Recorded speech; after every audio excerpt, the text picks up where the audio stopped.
All right, so I didn't make a review sheet, but just in review, last week we did Genesis chapter 3, and we just read through a few more verses. We went all the way until verse 14, and we had a lot of comments on that one. We talked a little bit, right? Just, I guess, in review. We talked a little bit more about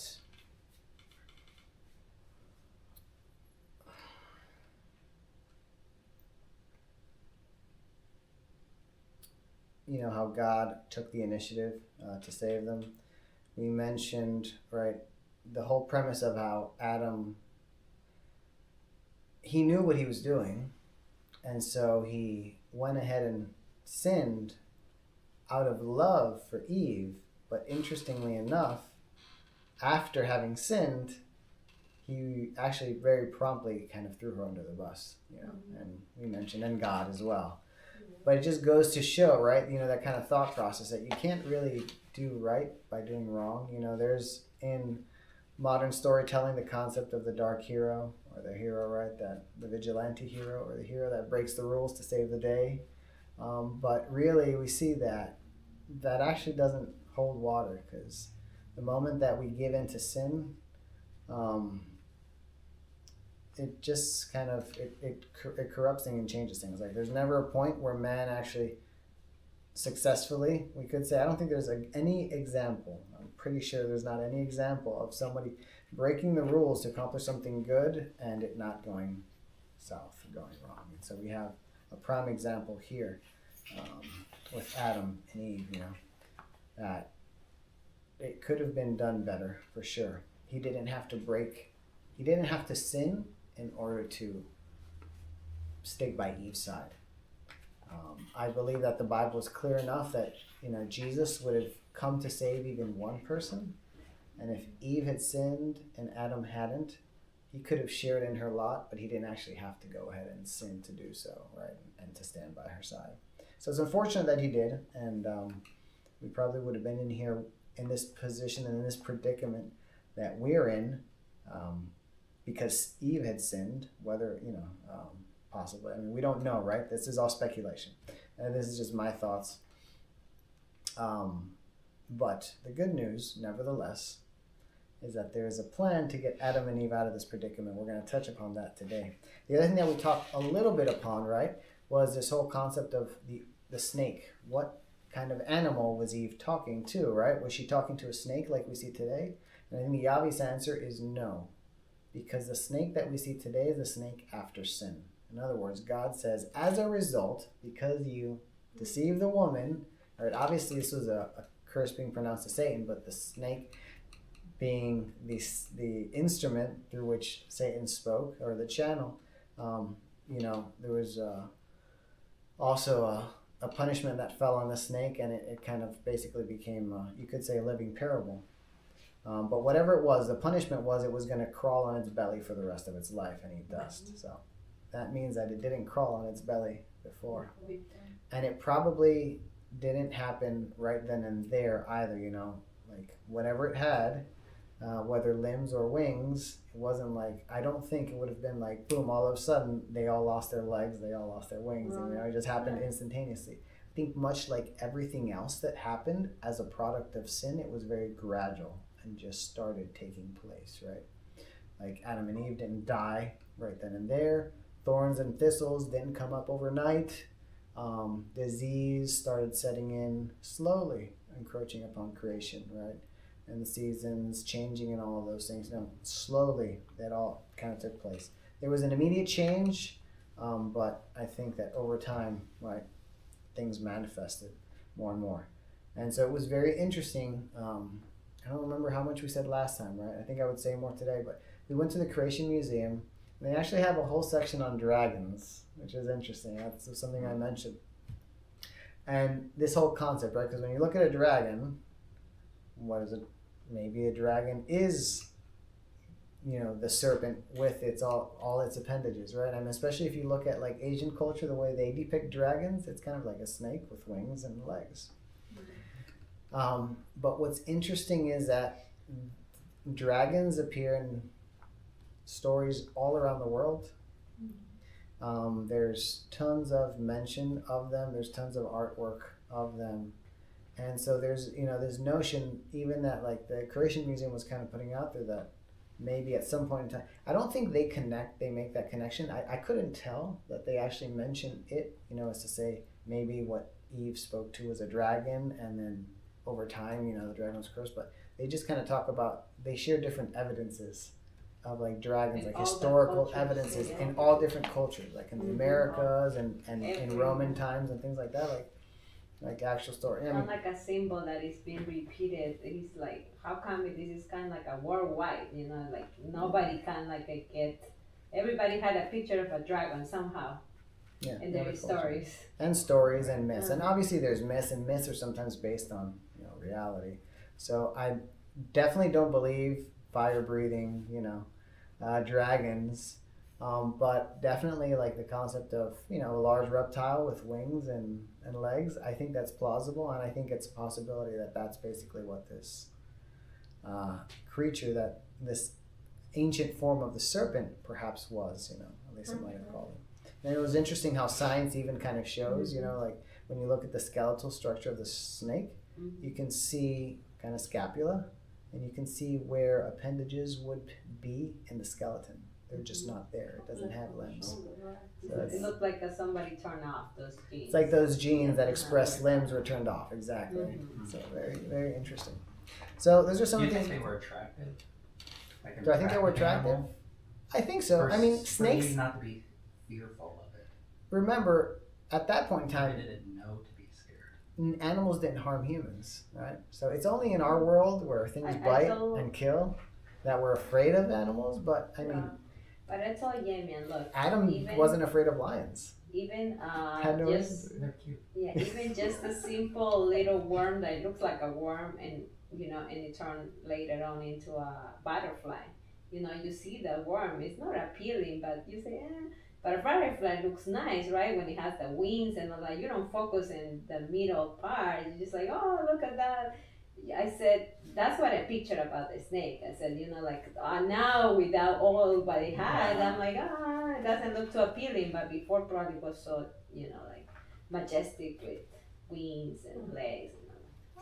There's a lot of people that like snakes. I think a lot of people don't like them because, of course, of the danger that usually surrounds snakes. But if they were completely harmless, would there be so much concern? No. So I like their eyes so far. I told you. Some people I like like the snakes. Yeah, the snake eyes. Snake eyes. Because they're very deep into, like, when you see them. I don't know. It's just fascinating for me. They look cool? Yeah, they look cool to me. Like, they look like they take ownership on their territory, like. I like it. I like their personality. Yeah, so they're pretty. And who knows, right? I mean, there's, again, in nature, and I think we talked about this, right? But I don't know if we talked about this. But another thing that came out in the Creation Museum, and it's pretty cool and it's pretty interesting, is that the animals that we have today are only a fraction of what they were when they were created. And everything is degraded. So even the most beautiful creatures to us are not as beautiful as when they were first created. We can see this on a very small scale if you've done any kind of gardening. Done any kind of gardening? You plant any plants, and at the beginning of the season, they're like vibrant, full of energy, growing. You see like the green. But as soon as like disease sets in, or as soon as like, especially like the heat of the summer comes in, all of a sudden the plants start withering and dying. Or if there's not enough nutrients in the ground, they kind of start fading off over time. The fruit that they start to produce, all of a sudden, like the nicest fruit that you harvest is always like at the beginning and towards the middle. But towards the end of the season, it was funny. My cucumbers all start getting, and I think it always happens, right? They start getting all funny looking, defective looking towards the end, right? It's just kind of like at the end of its span. Well, same thing with creation, right? Adam is said to have been much taller, much stronger, superior in many ways. Obviously, he had a longer lifespan. And we can see from the fossil records that the animals also were larger. And so over time, animals have become smaller. I do believe that a lot of beauty has been lost. And so, we never know, right? Evolution will give the notion that things are progressing, and because we got to a point where humanity was at such a low, like in the dark ages, and because of all that ignorance, that there was this up curve as we entered, right, this kind of like scientific and technological and age of discovery. But in all honesty, that was the only time when we just took such a low dip in the dark ages that we came out, and we've come out pretty well. But really, over the course of the entire human history, it's kind of like, here's where we were, here's where we are. Maybe this was our lowest peak, but we are not where God created us to be. Obviously, people are still marvel over the creations of the ancient world, where they didn't have all the modern tools that we have, and yet they could build amazing structures with like perfection. I mean, they talk about the pyramids of Gaza, and it's like it's the Great Pyramids are built to such exactness that it's just like it's level, and like from one side to the other, I think it's only off by like an inch. Like we can't even get our houses to be perfectly straight, right? And you've got this frame on the wall. Yeah, and you've got put a level on the wall, and you drop a marble, and you see it like run down. And we're talking about a colossal structure, like the Great Pyramid, and thousands of years later, like the foundation hasn't sunk, and it's only off by an inch. Like it like shows you like, yeah. So obviously, there's been a lot of ingenuity, ingenious, and knowledge and wisdom and over time we've lost that, of course, just product of sin. So anyway, I guess all that to say is that really everything I think is decreasing. Lifespan, energy, strength, vigor, whatever you want to call it. Of course, our knowledge, but also I think the capacity of the animals as well. So who knows what kind of snake Eve was talking to? Probably something we haven't seen, but maybe we'll see one day. In heaven. In heaven.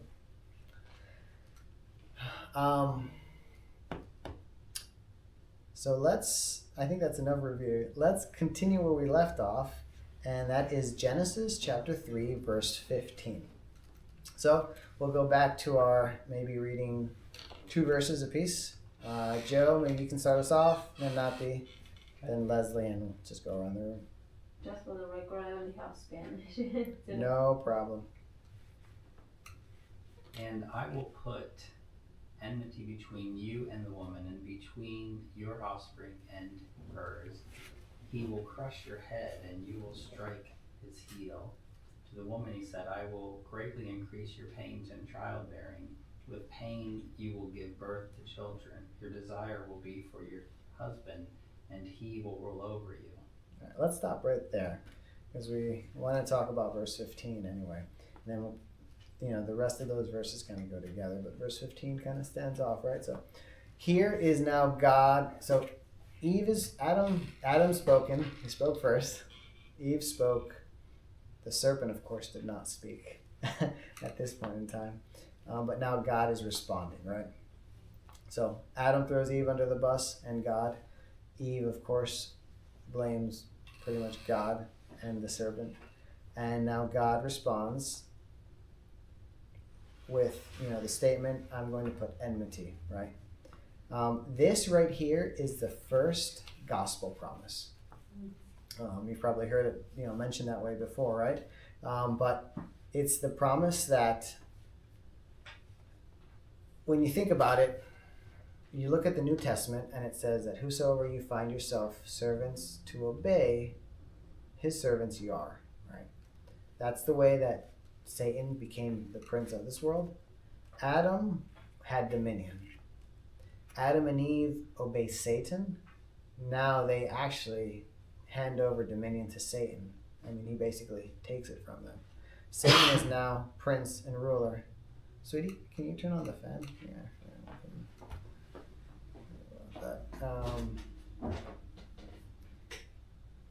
Yep, if you just turn them on, they'll come on.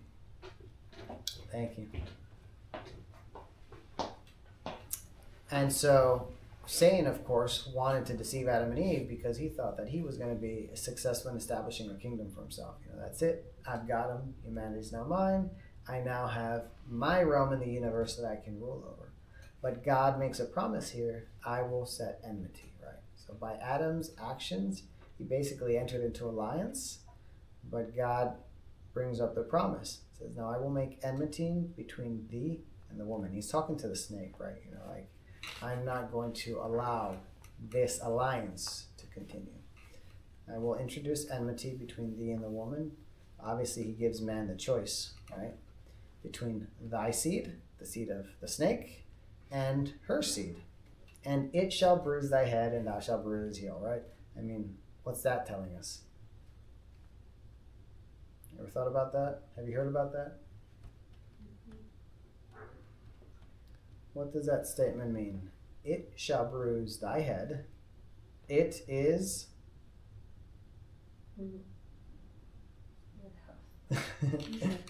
the seed. Which verse are you? Which verse are you reading? Oh, sorry, verse 15, just the second half. Where it says, it shall bruise thy head, and thou shalt bruise his heel. He will crush your head. Yeah, I mean, some versions might say it a little bit differently, right? Yeah, Depends on the version that the we're reading. seed of God and the seed of Satan, basically. Seed of God and seed of Satan. So when he says, it shall bruise thy head, he's talking about the seed of the woman. Would you say, what is more dangerous, a head wound or a heel wound? Head wound. Head wound, right? Head wound, fatal, right? I don't know anyone that had their head crushed and they survive or they keep walking. Very, very few creatures. But the bottom line is this, is that it, the seed of the woman, would crush the serpent's head, and the serpent would crush, or rather wound, his heel. So Satan was going to wound Jesus, right? He was going to inflict pain, but Jesus was going to crush Satan. So it's describing here what is common throughout the rest of the scripture, which is a great controversy, right? There's going to be this conflict. There's going to be this strife between these two seeds that are now entered into the world.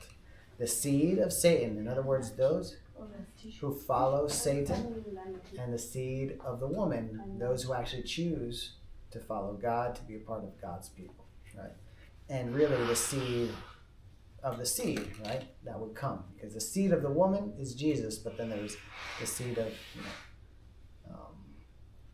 they would basically be the offspring of the seed, so to speak, or the remnant of the seed.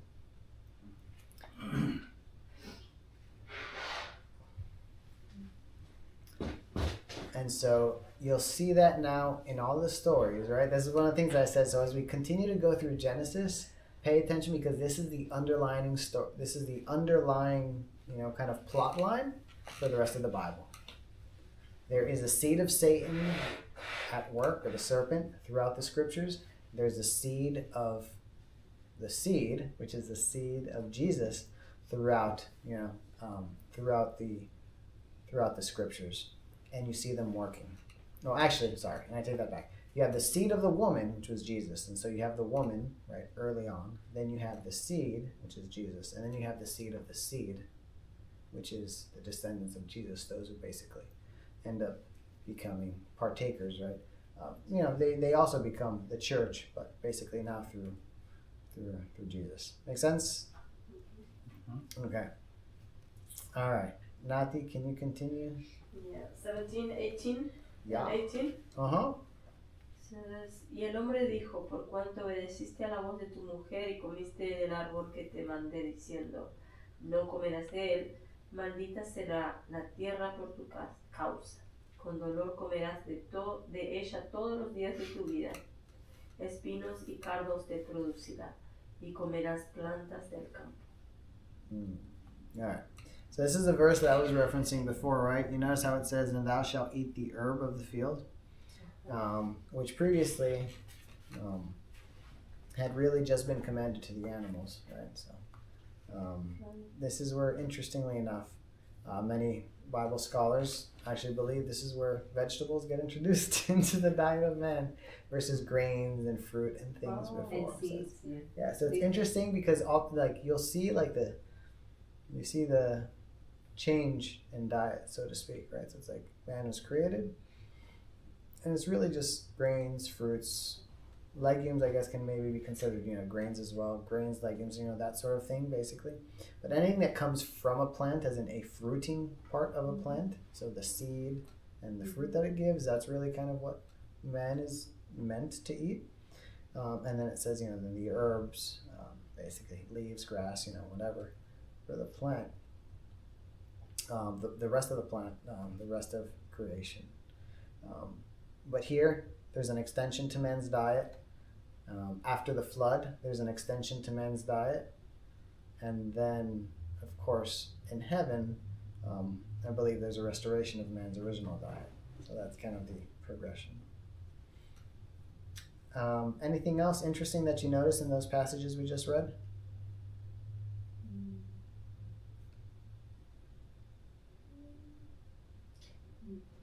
Well, now it's gonna be a little bit harder to farm, basically, because you have to deal with thistles and thorn. Yeah. Was he farming before then? It's a notion. God told him that he would have, that would be his Dominion job, over- essentially. So then it was just an added challenge. So when you look to Genesis 2:15, it says, "And the Lord God took the man and put him in the garden to dress it and to keep it." So he was supposed to, work the land. To work the land, upkeep. Yeah, but most definitely it was easier. But things got harder, for sure. But Now I don't weeds, think. weeds came up. But essentially, weeds come up, right? This is the Yeah, first appearance of this is the weeds, and first thorns and appearance of weeds. thistles. Now you have weeds. I don't like Sweat weeds. too, apparently. And sweat too. There's a really interesting series that I watched, and I won't get into all the science, but if you're interested, I can send it. It's a little bit older, right? So, but it's this gentleman called Walter Veith. Have you guys heard of him? Walter what? Veith. Oh, yeah. He's from South Africa. So he has a lot of presentations, He's a Bible scientist. presentations online. He's got this site called Amazing Discoveries. He was a scientist. Long story short, he has an awesome, amazing testimony of, like conversion testimony. But this man was an evolutionary scientist, professor, as a matter of fact. He is an atheist, did not believe in God, and his wife, I'm not sure if she was an atheist as well, but I mean, he was a staunch atheist. And he converts. He converts to Christianity, then he starts believing in God, but still believes in evolution. And then he converts to Seventh-day Adventism when he, hears about he has an encounter, amazing story. Won't go down that rabbit hole. But one of the interesting things that he does is that when he first comes into the church and accepts it, like the last thing that he struggled with as he started studying the Bible was evolution. Because I mean, he was a professor. He taught it, so he thought he had all of these, like foundations and basis, And he's just like, well, what about this and what about this? And he is basically presenting all of his, scholarly arguments to like the guy at the church who's doing Bible studies with him, and he gives him books. He reads the books and says, nope, like irrelevant or those are nonsense, whatever. He just totally like refutes it. The guy gives him more books. Nope, not good enough. And then the guy who studies the Bible with him, he says, you know what? This is your problem, not my problem. You figure out. I know that God created all things. You're the professor. You figure out how. you figure it out. I don't have a problem believing in creation. And so, he does. So he prays about it. He's looking. And one day, interestingly enough, God basically presents him with a new edition, like God like presents him in the library. He's in the library, university where he teaches, and God puts before him like there's a new edition of his textbook that he uses, and he goes, as he's trying to do some research, trying to study, trying to find something that can help him disprove evolution. And all of a sudden there's a new edition of the book. He takes the old edition and he starts reading them side by side, and he's like going through the books, and then he finds this change. He's like, wait, why did, why is there this change? And it's like from that moment on, it's just like God like drops, like it's like the scales come off the eyes, and he just sees like he basically saw a hole like in the evolutionary like arguments in the textbook. He's just like, this isn't, this is not right, and I don't remember exactly the details, but that's just basically it. And then he starts looking, and so from that point on, he comes to the conclusion like, yeah, it's like evolution is not as solid as he thought. Like it's not a solid foundation. There's definitely inconsistencies. There's anomalies. There's holes in the reasoning, and he realized that there's serious flaws with the theory. So he presents it. He actually presents it at like every month. The university has like this time where like professors can like share something. And so obviously a time to like share and open like the thought of other professors. And he starts and he doesn't know why, but he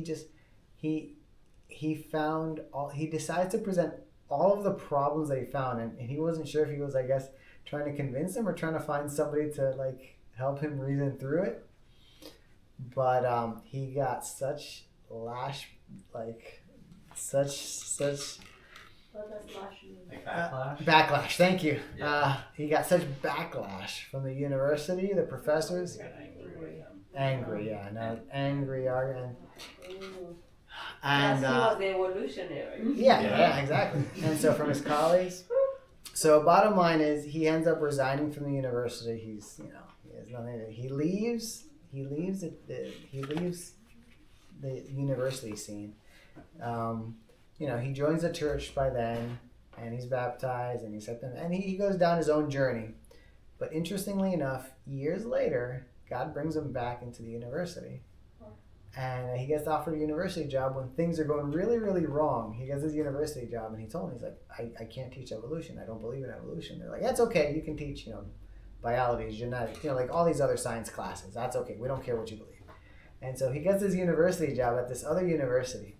Now, the interesting thing is that he starts doing research with his university students. So making them part of it.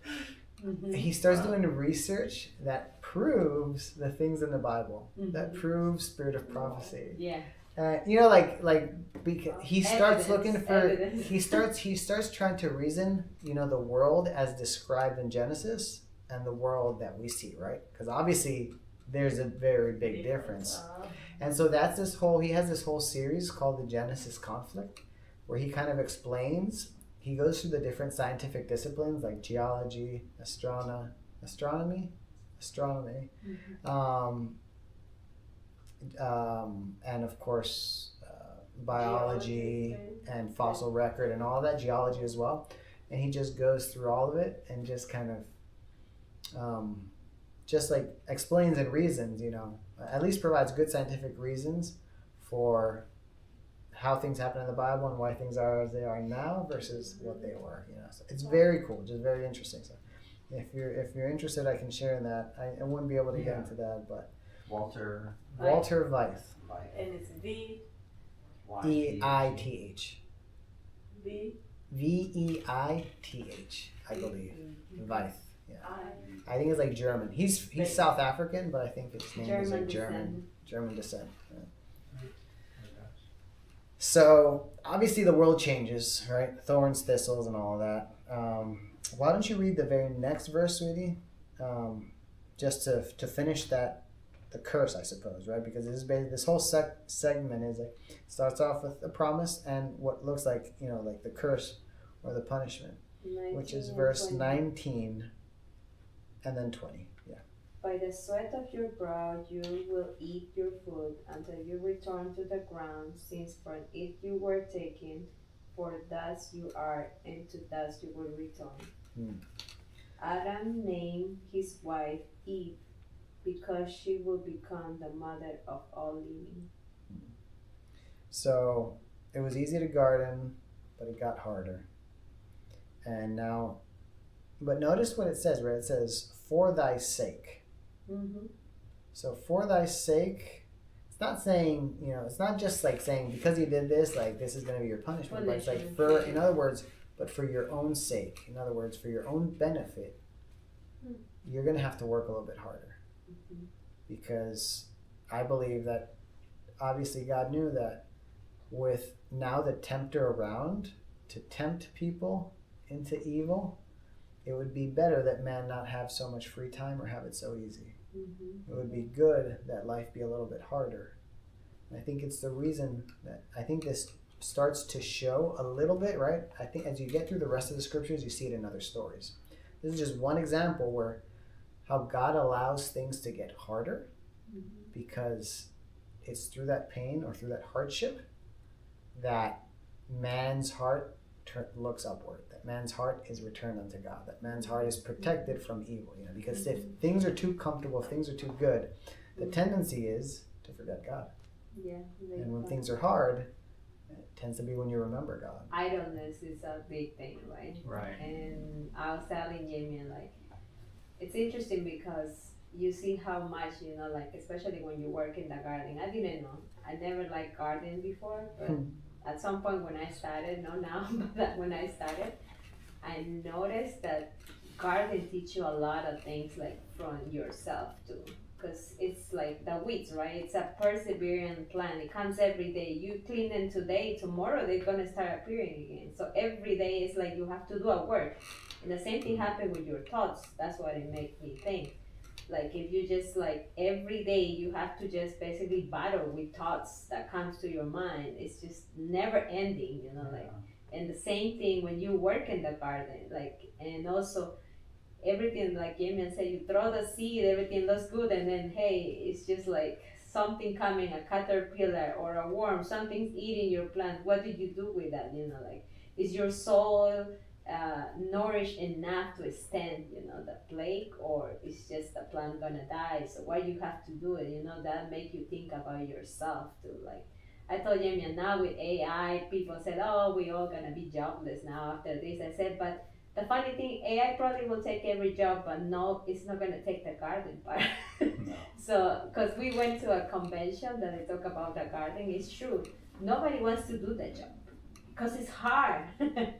Every day you just like, it's a day work. I told you, like, at least I know that I just go to work, clock out, and I'm done. I don't know anything for 16 hours until I come back. But it's not like that in the garden. Like every day is something. You have to deal with season, with changes, and everything just affecting where you're putting all your effort in it. And it's just like something that I never thought that I would learn through gardening. I really like that analogy about how like the weeds growing in your mind. Yeah. And teach you about your heart, that you can't leave it on guard because every day, it's just something coming out. Yeah, that's one of the things. I think one of the reasons why God put man in the garden, right? Even before sin, the whole fact of the matter is that not that I do this a lot, right? But really, if you ever look through an art gallery, it tells you a little bit something about the artist, doesn't it? I mean, if every one of the paintings is like dark colors, kind of dreary looking, it kind of tells you that the person there's a bit of this guy's a sad or depressed soul, or there's a dark mind, but if you have someone whose artwork, and artwork tends, artists, I mean, yeah, they might stray, but generally there tends to be some similarities between the work that they produce, right? Most of their works are bright color, they're kind of natural scenes, like it tells you. And that's just something like, like painting or, photography, but, whatever the art style, right, it tells you something about the person that made it. And so, I think even before sin, man had an opportunity to look through, and see. When you think about it, man needed food. Now, did there need to be a variety of flavors? There didn't need to, but God created it that way. And I think it's for the benefit of man. Was it necessarily a need of variety of color? I think it pleased God, but it also, I guess, pleases us, right? I mean, doesn't it make it more appealing to have a world that way? Or so I don't know. There's a lot of things that you realize like this was done really, I think, out of like to benefit us, not necessarily, or out of like really just to bring more pleasure, right, to us. Like God could have, like He made flowers with variety, with difference. Like He could have made all the flowers the same for every plant, but there's all these different That's like what is colors beautiful, and sizes and shapes and it's details different. and smells, Mhm. and so there's like That's it talks about the uniqueness, Yeah. of things. Like the same thing for human beings. Everybody has their own unique, like, way that God had created. Because everybody will contribute that something is specific. That's why it's sad that some people wants to be somebody else. I mean, you are created so unique that just be yourself. Don't be somebody else. If you're gonna be somebody else, be like Jesus. Stuff like that. But yeah, I was about to point out another point that we were reading, and it's that when it shows, like something that is happening now, right? Like to me, especially when I was young, when they were talking about this verse that they said that basically you came from the dust and you're gonna go back to the dust. And I always say that's true because I remember like I was with my cousins and she was a scientist too, and she used to go into the Cascades that have been there over 80, 100 years. Cascade Mountains. Yeah, and open them up. No, not the Cascade Mountains. Cascades. Cascades. Like a casket. Dead people. Yeah, we had cemeteries over there that they just leave after 80 certain time. They just dig them out and put it there, like in a big field. House. And Right? You mean the ones that? Like mausoleum. yeah, mausoleum. But sometimes they just use the space after a certain time. They just in Peru they just put them out in another field. Well, there's nothing in it, right? It's just dust. You It's open literally them up and that's why we did it, and it was just dust. Yeah. A little bit probably, or little pieces of nail or just hair, very little pieces, but none of that. Everything else was just dust. Like to me, it was like more evidence that like okay, this is true. Like the God said, He formed you from the dust, and that's what you're gonna become eventually. And there it is. Eventually, yeah. That's what it turns to. Yeah, I mean, you put man on the ground eventually. He becomes dirt. So. Yeah, there's a whole lot there. Something that I thought was really interesting too, and I wanted to mention. Right, I mean, in all of this, again, it's for the benefit of man, and God obviously was not just punishing him for with a vindictive sense, right? But it's kind of like, obviously there has to be a question, but there's a blessing. There's a blessing in the curse, I guess is really what the point is. And there's a redemptive aspect to the curse. Because, and I think Adam suffered most of all. When you look at what Ellen White says, interestingly enough, she says about how, Adam suffered with the guilt, right, of his decision, like all the days of his life, until he died. And you guys have kids, so you know very well how kids are very good at sometimes throwing things in your faces. And so imagine how Or Adam, inconsistencies. yeah, Well, how long, how painful, better said, it had to have been for Adam to have to deal with perhaps very many years of kids or grandkids or great grandkids or great great grandkids saying, because of you we're here, and because of you, you don't have the garden, and so on and so forth. Or that's some shame to carry. that's so. With that, a long life, while it seems, obviously there's a blessing in life, but a long life in a sinful world is not so nice. It's also a long time of carrying guilt and pain and sorrow and seeing sorrow and suffering and degradation in the world around you. So Do you think that's some of our blessing? so I think at that point in time, death wasn't just a punishment, but actually, It's a blessing, I think. it's also, something Could you that God imagine to permits in live mercy. in a place that is already gonna go bad and living longer? I see it a punishment to live longer. Yeah. Actually, Me I too. told Jamie, and once myself, I did as a CNA work, taking care of elderly, like older people, and I saw them suffering, being miserable in bed. I never thought that I would desire somebody to die. That was the last thought that I had. But in their cases, I was praying for them to rest because I didn't want to see them anymore. It's not like I was, just having another thought through them. Let me rephrase this, sweetie. You didn't want to see them suffer. Suffer. I'm like, I used to pray over their heads and said, please, Lord, by tomorrow, I just don't want to see this person here anymore. It's not that I don't want to take care of them, but I don't want to see them like that. Next day, they were dead. So my co-worker said, come, let's pray in the other one too.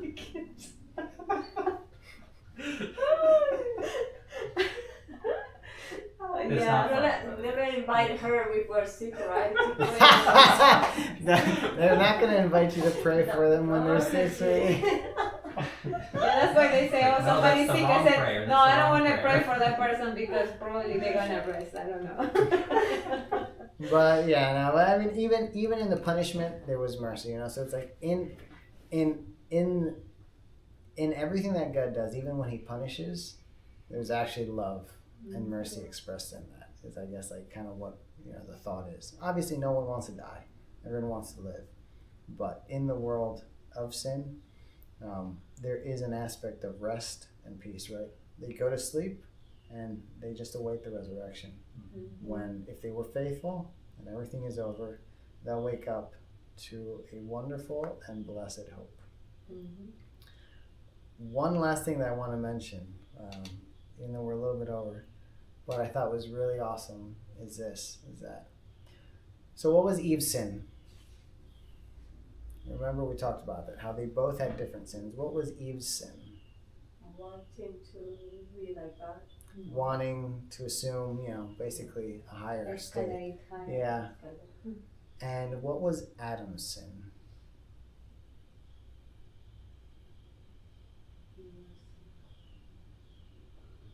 More like Letting love. himself to be pursued by her. He loved more than the gift and the giver. He loved more the gift. So in honesty, it was idolatry.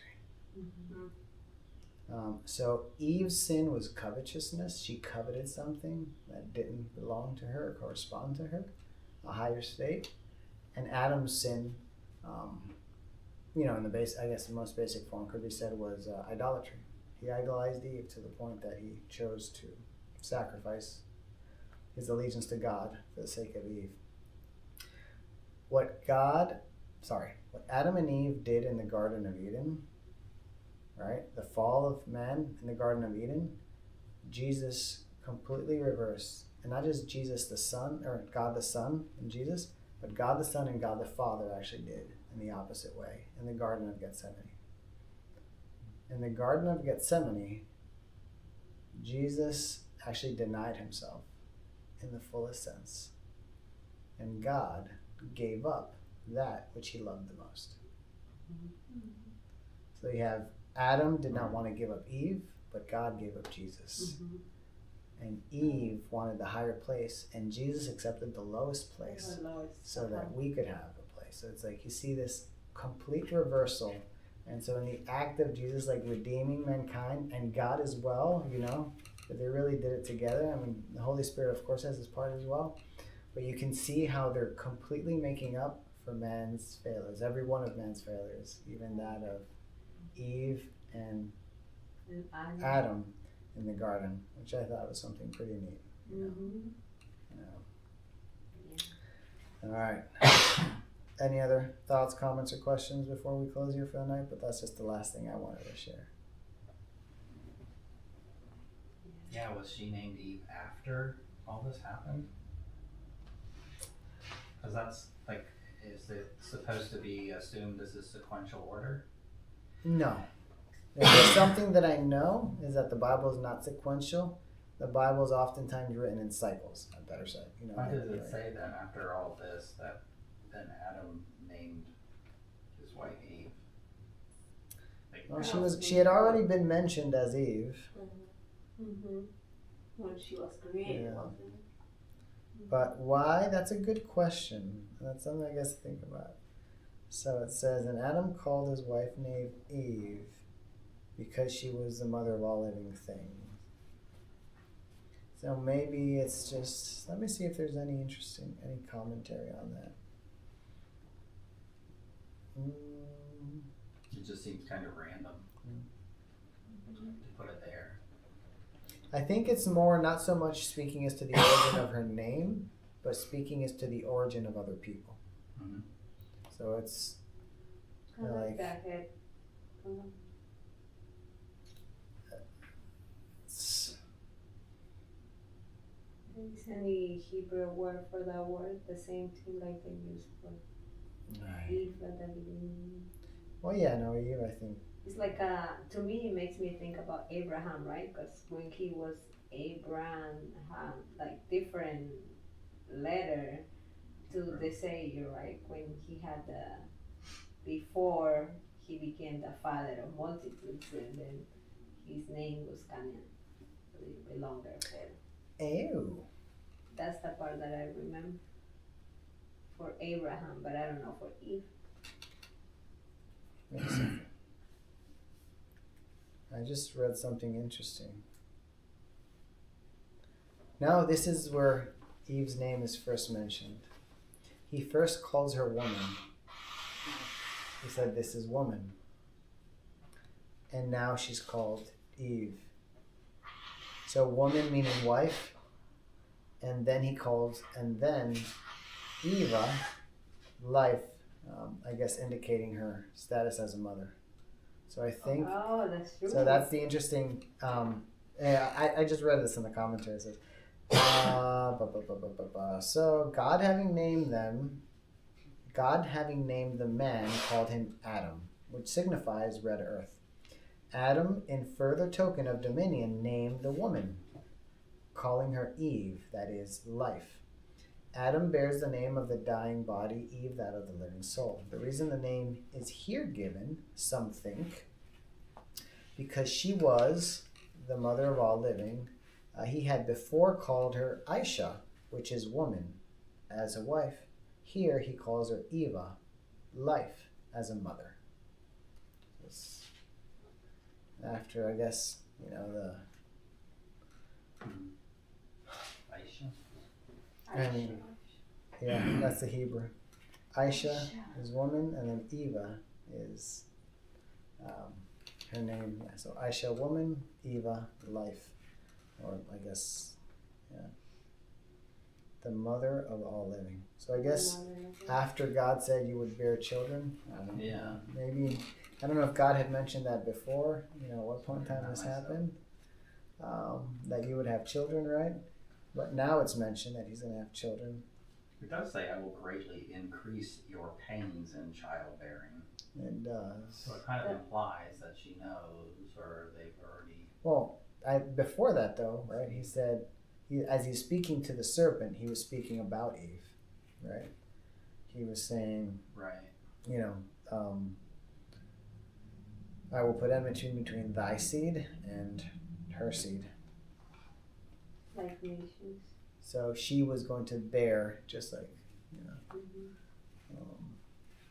and then I guess it's just kind of, I think, in somewhere there. Why it's inserted there, I don't know, but at least it's inserted right there.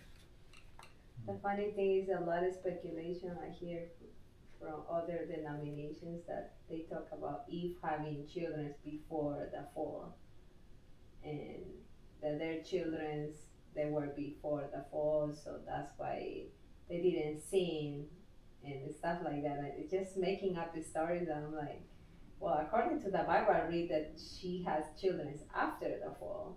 Like I don't see any record of before the fall, because everything that we're reading now is after the fall. And that's why it talks about it. Mm. And yeah. So eventually, through her, I guess, would come the seed, the restorer of life. I don't know if that's a reference there. I don't know if there was something about that, right? I like that thought that this is Matthew Henry's Bible commentary where he mentioned, like Adam's name means, red earth or, dirt essentially. Dirt. Oh. Adam, it means dirt? Yeah. Oh. From the earth. From the earth, yeah, red earth. And then her name means life, right? So, interestingly enough, here in God's speech, he's basically saying, dust you are and dust you shall return. You are earth and you'll return to the earth. And so, his name, of course, was a reminder of imminent death, but not her name, when he called her the bee of life. Her new name. Her new name. A new name. Yeah. Mm. It's a trivia question, I think. Yeah. What was Eve's first name? Maybe she didn't have a name. Maybe she was just like, like when you get a pet and you just like call it kitty or doggy until you finally decide a name. She was woman for a while. Well, yeah. That's a funny thing for Have you heard the of parents that Bible. have a kid and it takes them a while before In they the find Bible, out? they shows you see in the Bible, everybody has only one name. It's kind of like I don't see people with 2 names or 3 names. They have one name. Well, they have change of names. They have change of names, but they start with one name. I mean, not like now that some people has 2, 3, or more. Well, no, it does happen. You had Simon Peter. Yeah. And you had different people that had different names. But I like because I think in a Hebrew that character of that person, right, is being spoke by their name. When they were calling that name, they were saying the character of that person, like Daniel, right? All right. Any other thoughts, comments, questions? If not, I think this is a good stopping place, and we'll pick it up on verse 21 next week or next time. All right. Well, thanks for coming, guys. Thank you for having us. Enjoyed having you, as always. All right. Joe, would you please do the honors? Yes.